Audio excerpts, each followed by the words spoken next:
Roughly 30,000 cars pass over it every day, and after 46 years, the Jimmie Davis Bridge spanning the Red River looks much like it did when it was built with just 2 lanes. The bridge is set to close for repairs, but what about widening it? It seems like the obvious next step, so what's taking so long? KTBS 3's Aaron Buchanan finds out in this Arclatech's in-depth report. Roy Gilcrease has lived in South Bossier City for 10 years, and all 10 of those years, he's used the Jimmie Davis Bridge as his main thoroughfare into Shreveport. Yeah, it's been a big problem for many years, and it's not something that just started. It's been an issue for many, many years. Gilcrease, like thousands of others, has been waiting to hear the news that the 46-year-old bridge will double in size. That news has yet to come. And they keep trying to, not spend the money to rebuild the bridge and make it 4 lanes. They keep on wanting to repair it. And though widening hasn't happened, repairs must. That's because at roughly 30,000 cars a day, the bridge carries more than twice as many vehicles than it was originally designed to carry. And a 2011 inspection rated it poor overall, which means residents will need to find a detour beginning in 2015. And closing them down for a year, it's going to be tough. It's going to be hard. The Jimmie Davis Bridge it's narrow.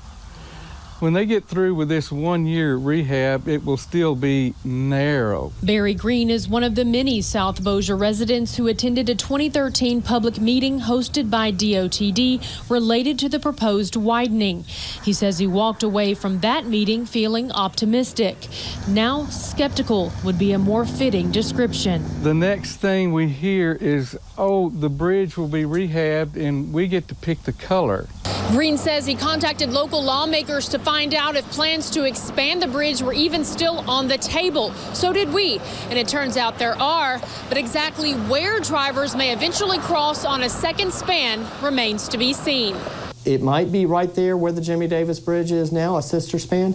It might be dictated that we need something further south. That all depends on the results of a soon-to-be complete DOTD environmental assessment. District 37 Senator BARROW PEACOCK, whose office sits at the foot of the bridge, says the assessment may show that a second span could be more practical near the port of Caddo Bossier, where Interstate 69 could potentially cross. A new bridge would, of course, be built with pedestrian, with bicycles to be able to cross it.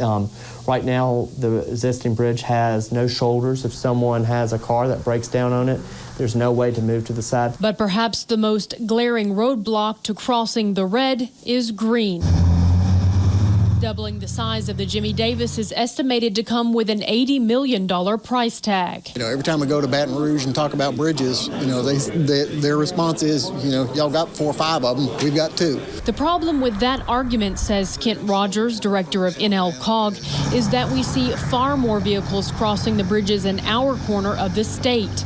And while an expansion is in the future, it's distant, and Rogers says other needs must come first. Anybody that drives across that bridge knows that rehab's needed now. What we'll be doing is redecking the bridge, doing some structural repairs, painting, and also lighting that bridge. Susan Stafford with Louisiana DOTD says the work will extend the life of the existing bridge, but to do it safely, a complete closure is required. Of course, if we can get that sped up, we will definitely do that, but we're anticipating about a year for that closure. Meanwhile, residents like Green and Gilcrease still wait with the brakes on for a sister span to hit the fast lane. If there were 2 spans at least on that old span, the traffic would be going the same direction on both lanes. There's just never been anything done other than these little short-term fixes. In Bossier City, Aaron Buchanan, KTBS 3 News. Now, the rehab project is expected to cost between $15 and $20 million and should go to bid in October. The bridge will close in early 2015, and the results of the environmental assessment are expected to be published this summer, followed by another public meeting. Now, the contest to pick the paint of the Jimmie Davis Bridge is still in full swing. DOTD is allowing the public to vote on what color the bridge should be painted during the rehab project. You can choose from blue, brown, green, purple, which it should probably be purple, red, orange, gold, or gray.